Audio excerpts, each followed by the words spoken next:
We proudly welcome artist Samantha Sherry as our sponsor on the How to Love Lit podcast. Sam is a world-class artist specializing in animal portraits. We invite you to check out her work at samanthasherry.com. Tell her Christian Gary sent you. Again, samanthasherry.com.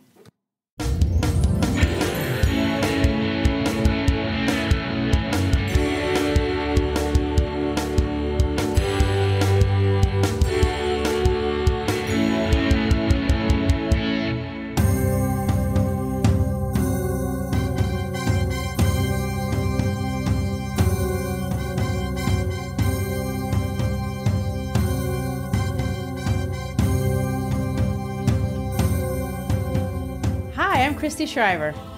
And I'm Gary Shriver, and this is the How to Love Lit podcast. I know it probably is a nail biter that has kept you on the edge of your seat all week long, but we're back from where we left midstream in the middle of Act 3 of Julius Caesar. Last week we broke down Act 2, and we began the discussion of Act 3, finishing with an analysis of Brutus' speech, where he has convinced the Roman population on the basis of his nobility and virtue that Caesar was truly a threat that must be destroyed. That's correct. And this week we will begin by reading what is the most famous speech from this play, Antony's response to Brutus' speech. Now, if you remember, Antony has dragged Caesar's body from the foot of Pompey's statue to where he is speaking, and he will begin to speak. If you remember, Cassius didn't even want Antony to be able to speak at all. Actually, he didn't want him to live, but much less speak. And Brutus overruled Cassius, claiming that he didn't want to look like a butcher. He further claimed that Antony wasn't really a threat. He's saying Antony is just a limb of Caesar and could do no more than a limb can do if it's not attached to the body. This seems to be in direct reference to the many references in Plutarch's history of Antony. This guy, Antony, must have had some reputation. Apparently, he partied so hard that nobody in Rome had taken him seriously up to this point. Well, this is going to prove to be a miscalculation, as we're about to see. And let's quickly, before we listen to what Antony does, let's kind of review Brutus' speech. You want to do that? It's easy to review quickly because it was actually an extremely short speech, especially for a man that considered himself a noted orator. But basically he said, I killed Caesar because I thought he was ambitious. He wanted to enslave all of you. He was a bad guy, so I handled it. As you know, I am noble, and I do noble things. I loved him, but I love our country more. So since I made this very knowledgeable judgment, you should just trust me. What do you think of that? Well, that's exactly it. He accuses Caesar of being a tyrant, but he's a tyrant because I said he was a tyrant. And it's amazing how often the I said so argument is actually used in real life, not just by Antony, but by a lot of people. And people tend to think that if you say it with a lot of passion, or if you're more expressive in the accusation, the more angry you are, or the bigger the fit, then the more true the accusation must actually be. Brutus is way too proud to be throwing fits. He does consider himself to be a stoic, and we'll talk about that more in a minute. But the gist of it is this. He's going to say, he was so, I said he was, so he was. And if I may add some real-world applications here, which we rarely do, but it's worth mentioning, Shakespeare is teaching us a very important life lesson. If someone makes a claim, even if you trust them, even if you love them and care for that person, you should always make them justify it. Why should I believe you? It's not that you have to distrust the essence of the person, but it means that you feel that you're entitled to the respect of a justification and the respect to be able to agree or disagree with the line of reasoning. If someone does respect you, then they'll tell you. And if their reasons don't follow, then you have a problem. What do you think of that? So, I'm supposed to believe what you just said because you just said so? No, you're supposed to believe what I said because my line of reasoning is flawless. Gotcha. Okay. Well, that's fair enough. But there is one more reason you should always support your claim with real reasons instead of the I said so argument. If you tell why, it does help make your case stick for longer than a minute, which is the length of time Brutus's speech proved convincing, about a minute. What we're about to see is that Brutus's case did not stick. It didn't survive one competing speech. So, Christy, read for us with, please, your best Shakespearean intonation, this most famous speech of Mark Antony, the one school children memorize, or they're forced to by your brutal hand. Not just mine. Of course, let me say, though, before I do, we don't actually know what Antony actually said in this case. As far as I know, nobody actually recorded this speech. We do know that it was effective, so I guess the fact that it's one of Shakespeare's most famous passages is appropriate. Of course, I love to recite it myself, and I'll tell you a secret, even if wherever I am, if I'm in an amphitheater on a stage and no one's watching, these are the lines I say. So let's go for them. Well, first of all, I have witnessed that firsthand. That is indeed true. It's just not possible. You got to pretend to be somebody. I saw it happen once at the Oracle of Delphi in Greece. Friends, Romans, countrymen, lend me your ears. I come to bury Caesar, not to praise him. The evil that men do lives after them. The good is oft interred with their bones. So let it be with Caesar. The noble Brutus hath told you Caesar was ambitious. If it were so, it was a grievous fault, and grievously hath Caesar answered it. Here, under leave of Brutus and the rest, for Brutus is an honorable man, so are they all honorable men, come I to speak in Caesar's funeral. He was my friend, faithful and just to me, but Brutus says he was ambitious, and Brutus is an honorable man. He hath brought many captives home to Rome, whose ransoms did the general coffers fill. Did this in Caesar seem ambitious? When that the poor have cried, Caesar hath wept. Ambition should be made of sterner stuff. Yet Brutus says he was ambitious, and Brutus is an honorable man. You all did see that on the Lupercal I thrice presented him a kingly crown, which he did thrice refuse. Was this ambition? But Brutus says he was ambitious, and sure, he's an honorable man. I speak not to disprove what Brutus spoke, but here I speak what I do know. You all did love him once, and not without a cause. What cause withholds you then to mourn for him? O judgment, thou art fled to brutish beasts, and men have lost their reason. Bear with me. My heart is in the coffin there with Caesar, and I must pause till it comes back to me. All right, let me break it down. Listen to what he does. The first thing that he's going to do is he's going to humanize Caesar. He qualifies his statement to say, I'm not going to praise Caesar, which of course is exactly what he wants to do. But he implies that the only reason that I won't bother to praise him is that nobody ever remembers the good things people do anyway. We only remember the bad. And so he wants this to make it about you and say, you're right. No one ever remembers my good stuff either. Oh, I should feel sorry about this. This is so true. And so he kind of cleverly goes after Brutus. And let me say, Antony did pay attention in rhetoric class, and he does know how to blend credibility with reason, but the elements that he's going to add here, and we're going to start to see this right here, is he's going to mess with the emotions. And through that, he's going to attack Brutus's credibility and really Brutus himself. Now, let me remind you of one more thing before we get any farther into this. I don't know if you remember from our discussion of last week. I think we mentioned it. If not, we'll mention it now. When Brutus agreed to let Antony speak, he made him make a promise. And the promise was that Antony would never say anything negative about the conspirators. Now, for us, we would say, well, in fact, a student in my first period class this year did say, how could you control that? How do you know if you say sure and then say whatever you want? But I guess they didn't operate that way because he doesn't. He's very careful. Well, they're all extremely honorable men. That's Why would true. they do anything else? extremely honorable. So he wants to keep the letter of the law. And of course, so he's not going to say anything bad about Brutus, sort of. He's never going to explicitly say anything. But what he does is he uses this very clever rhetorical strategy that we all know and we all use, and we call it irony. Irony, verbal irony anyway, is when you say one thing, but you actually mean the opposite.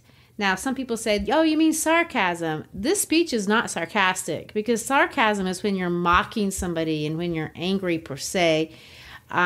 This isn't sarcastic. So we don't have this feeling of mockery. It's a little bit more clever than that. And as the speech gets on, the blasts of irony are going to get harsher and harsher. So his argument is Caesar's not ambitious. And let me give you 3 emotional incidents that's going to prove Caesar isn't ambitious. I'm going to say 3 nice things about Caesar.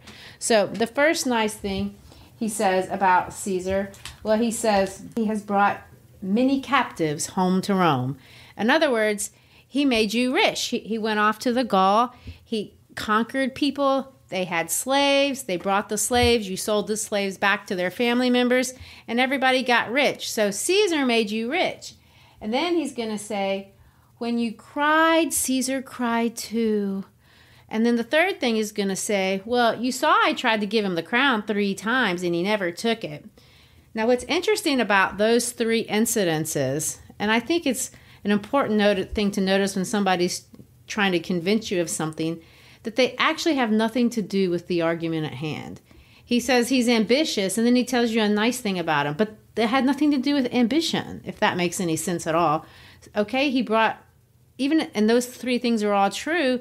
Does that mean that he's not a tyrant? Does that mean that he's nothing like what Brutus accused him of? No, but that kind of gets lost, because in the sentimentality of the moment, you're supposed to say, oh, that's so true. I got money. Oh, that's so true. I remember when he cried. Oh, that's so true. I saw that. I was there at the Lupercal. And this overwhelming feeling of emotion is going to make you sway. Now, obviously, when we talked about it, Casca's take on it was that he wanted to take the crown, and he just was making people, people make him take it, and it didn't work out.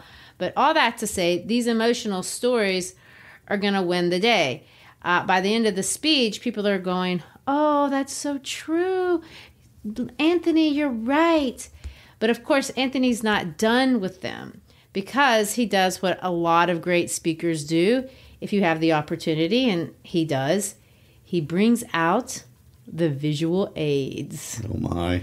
And the first visual aid he's going to pull out is this will. And he's going to say, here's a parchment with the seal of Caesar. I found it in his closet. It's his will. Let but the commons hear this testament, which, pardon me, I do not mean to read, or they would go and kiss dead Caesar's wounds. And of course he's saying, if you only knew what he has written in this will, you would just be so sad. I can't afford to read it to you.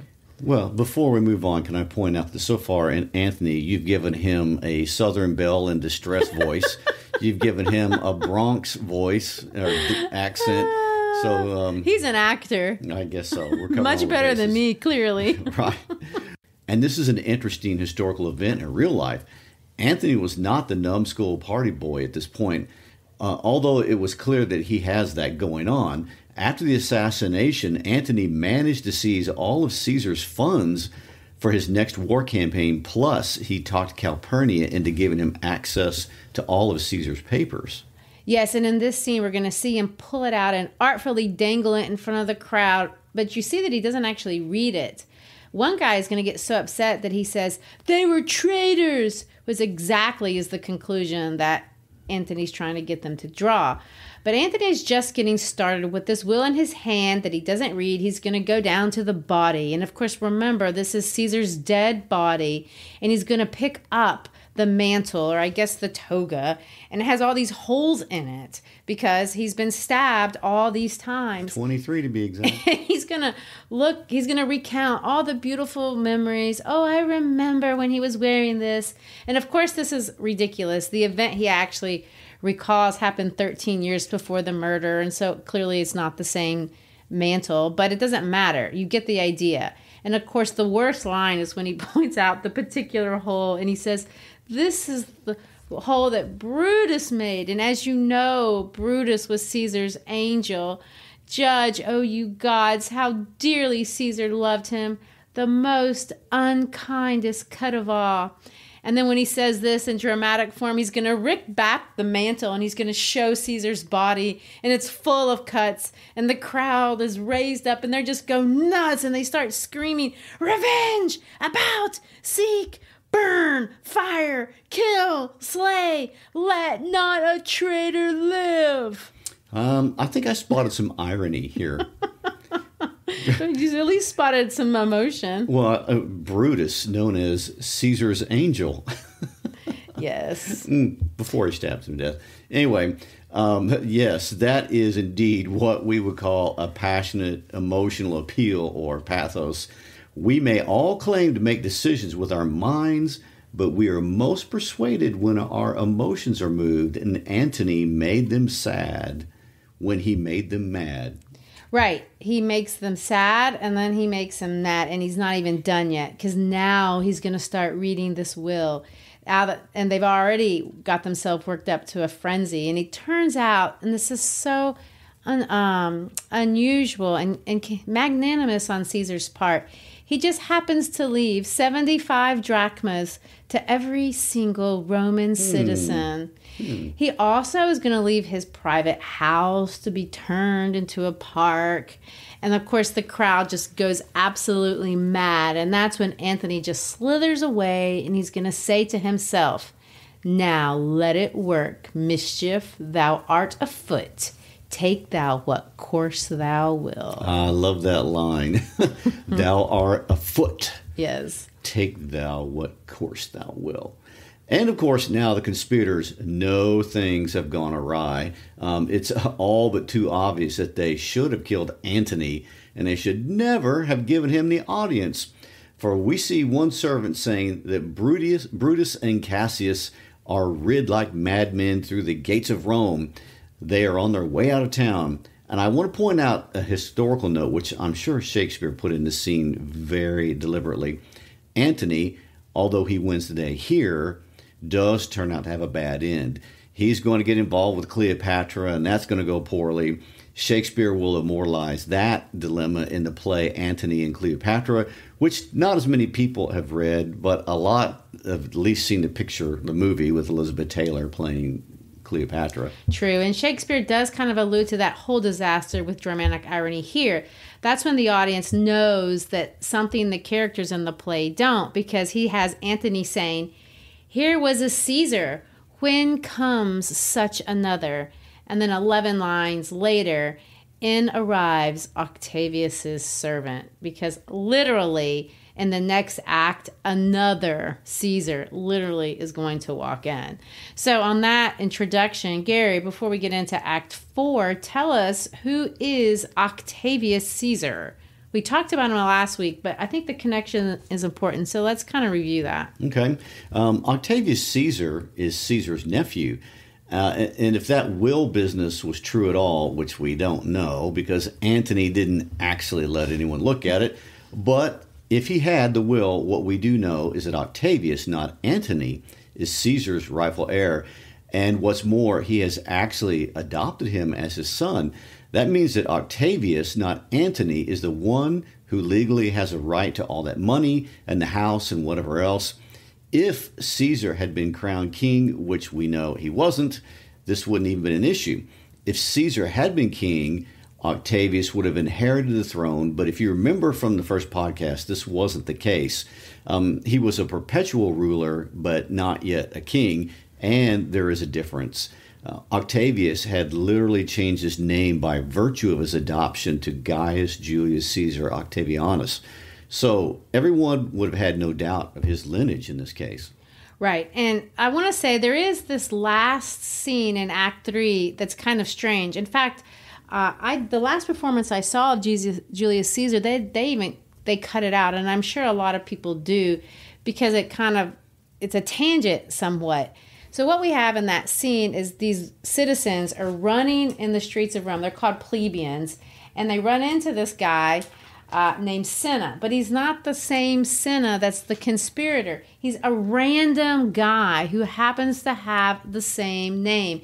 And what Shakespeare does is he has them come up to him and they aggress him and they have a bunch of questions for him, and they accuse him of some things, and then they stab him or kill him, so to speak, in this random mob-like form. Which is obviously an expression of the crowd mob mentality that's overtaken the whole city at this point. Yes, it's the kind of idea we get mad at something that happened on TV, so we go down to the Walgreens and vandalize it. And the poor sap who owns that really has no connection, but I'm angry. But I think it's even a bit more interesting than just mocking mob mentality. In a sense, he's just mocking the whole murder scene, and he's hyperbolizing what Cassius and Brutus have done. He replays the murder in mock fashion. So this guy is butchered. There are speeches and accusations. They're obviously senseless. And he's trying to hyperbolize the murder of Caesar, and in some sense satirize everything that we have just seen played out on the stage. Act 4 is right after that, and it's considered the boring one, because Act 3 you have all this, and the murder of Caesar, and then Act 5 you're going to have the war, and in between you have Act 4, which is basically two parallel scenes. We have a short one with Team 1, and we have Team Antony and Octavius versus Team 2, which is Team Cassius and Brutus, and each one of them are preparing in their own way. And this scene just kind of shows the preparations before we march into war in Act 4. So there is a lot that doesn't happen in the play that happens in real life that's kind of been deleted. So put these skips together for us, Gary, historically, so that we can kind of walk in and, okay, we saw this guy get murdered in Act 3, and then Act 4 we have all these people setting up for war. What's going on? Well, the history of events at this point in the real Roman timeline is complicated. I mean, I can see why Shakespeare is going to shorthand a lot of it. The time gap between Act 3 and Act 4 in real life is a year and a half. In that time, Antony loses all his power in Rome. Octavius allies himself with Cicero, and Cicero, a truly respected orator who absolutely cannot stand Antony, helps Octavius rally everyone behind the new Caesar. The conspirators are all scattered all over the Roman Empire with armies of their own. Finally, Brutus and Cassius are going to consolidate the armies, because they each have their own. They're going to consolidate them in the eastern side of the Roman Empire. And this is where Act 5 is going to take place, when Shakespeare takes us to the battle lines and the big final confrontation. So we have a Caesar, we just don't have the same Caesar. So we have Octavius Caesar and we have Antony.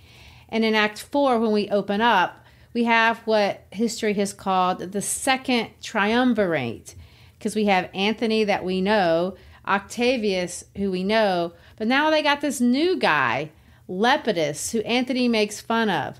Who's this guy? Yeah, in real life, Antony and Octavius don't really get along at all. They're actually rivals for the throne, but neither one can really pull it all off. And although it looks like Octavius is going to, this guy named Lepidus manages to talk the two of them into joining forces with him in the mix. And so Act 4 begins with these three guys having a meeting, and it's horrible. Antony apparently is not the heartbroken, simple-minded Southern belle, like you described, lover of Caesar. Even though you use that voice. That he portrayed himself to be in Act 3. He has the will, and they're taking it apart and saying out loud what they are not going to do. So much for the 75 drachmas. He's also going to do something that we would call today a purge. They're creating a prescription list. Gary, tell us what that is. Well, first of all, the idea of the purge is as old as government, and they occur in every century. But anyway, in the Roman sense, in Roman law, a person under proscription could be killed by anyone, and the killer had no fear of murder charges being brought against him. It's a kind of vigilante justice. And if you were on the list, people could just take you out. So let's say you're on a list, your neighbor decides he doesn't like you, he comes and murders you, no worries. He's done it on behalf of the government. Well, it's very ruthless. And you would think, in some sense, there's a little bit of nobility in here. But in this case, they're doing it to raise money. Yes, it is ruthless. And let me tell you, the primary reason to put someone on a proscription list, by the way, is not because they were a threat. And this is what makes it even worse. They were killing him so that they could seize their property. They needed money to fund this war, and the easiest way to do it is to steal dead people's things that were considered enemies of the state. So it's a fundraising strategy. Of the worst kind. Sounds like, well, anyway, I won't name countries, but there are countries that practice such things. Another thing to notice from this little scene, besides the fact Antony is willing to murder anyone for this power, he plans on cutting out Lepidus and Is Octavius to help him. He has zero loyalty, and that's something you can say about Brutus's crew. At least they were loyal to each other so far as they are, and they will be because they're all going to go down together. But furthermore, what Shakespeare doesn't include in this scene, but something we know from history, is that beyond the thousands of senators and others that they wanted out for political or financial reasons, Antony wants to include Cicero on that list to be murdered.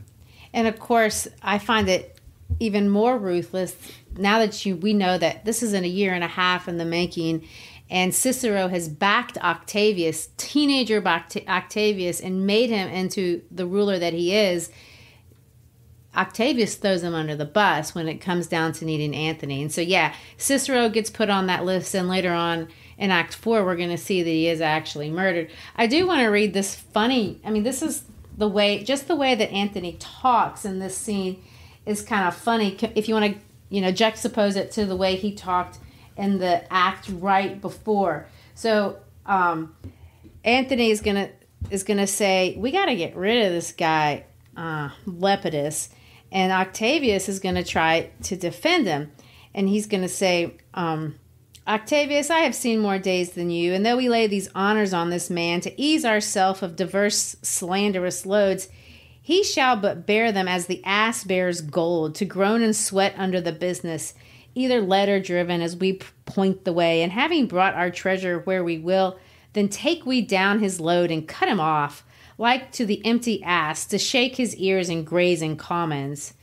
And Octavius is going to say, well, he's a tried and valiant soldier. To which Antony is going to say, so is my horse, Octavius. So you can kind of tell how little regard for loyalty or humanity we see in this character of Antony, who one scene before was talking about how I just need to go look at the body and wait till it comes back to me, my emotions. Are you saying people pursuing power would be manipulative and false? In this play, we're going to see that everyone is bad, and it's the question of who is worse. Thus Shakespeare's point. Yes. In scene 2 of Act 4, we're going to leave Rome for the first time. So in Rome, we got these guys doing their fundraising initiative to raise money, because the way you win a war is to have funding. You have to pay these soldiers. The more soldiers you have, the more bodies you have, you're going to win. So both of these guys, they know we've got to have more bodies on the ground than the other two guys. So we've got Octavius and Antony throwing each other's friends and relatives under the bus to steal their stuff on one side. And now we're going to switch in scene 2 of Act 4, because Cassius and Brutus have the same fundraising problem. They too have to pay their troops, and they too don't have any money. And so they are congregated now on the plains of Sardis, far away. As when they ran from Rome, they ran far. Gary, tell us how far. Where is Sardis? Well, first of all, what is Sardis? Sardis in Asia Minor, 45 miles from the Aegean Sea. Today, we would call it Sahili, Turkey, and it's about 1,213 miles from Rome. There's a travel advisory, though, on Google that the turn-by-turn directions isn't available.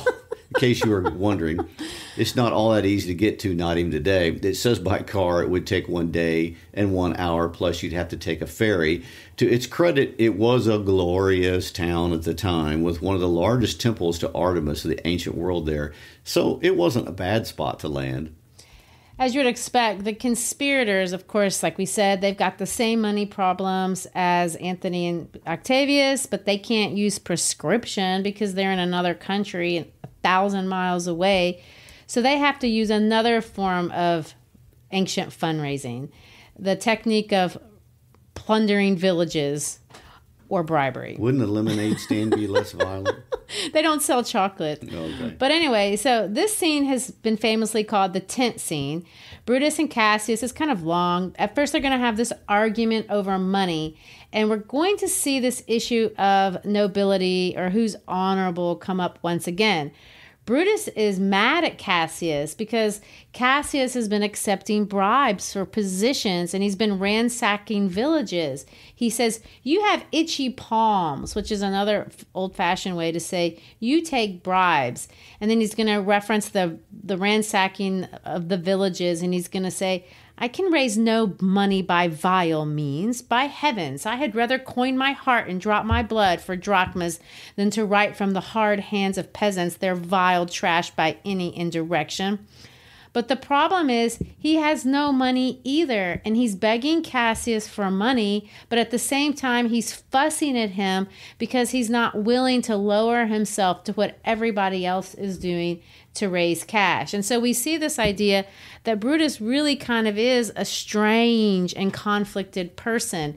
In one sense, he really is noble. He doesn't want to bribe people. He doesn't want to ransack villages. He wants to live up to these Roman ideals in his own mind. He wants to build a better kingdom, a kingdom where we don't have to bribe or hurt people and rob from peasants. But then there's this other side of him that actually did kill Caesar. And so we can't pull off necessarily good things without doing bad things. He had to kill Caesar. Now he needs money that Cassius has gotten by doing horrible things. And so when this question arises, can one be noble and survive? Brutus is going to feel the tension. And we hear him say very clearly, remember the Ides of March? Did not great Julius bleed for justice's sake? What villain touched his body that did stab, and not for justice? What shall one of us that struck the foremost man of all this world, but for supporting robbers? Shall we now contaminate our fingers with base bribes and sell the mighty space of our large honors for so much trash as may be grasped thus?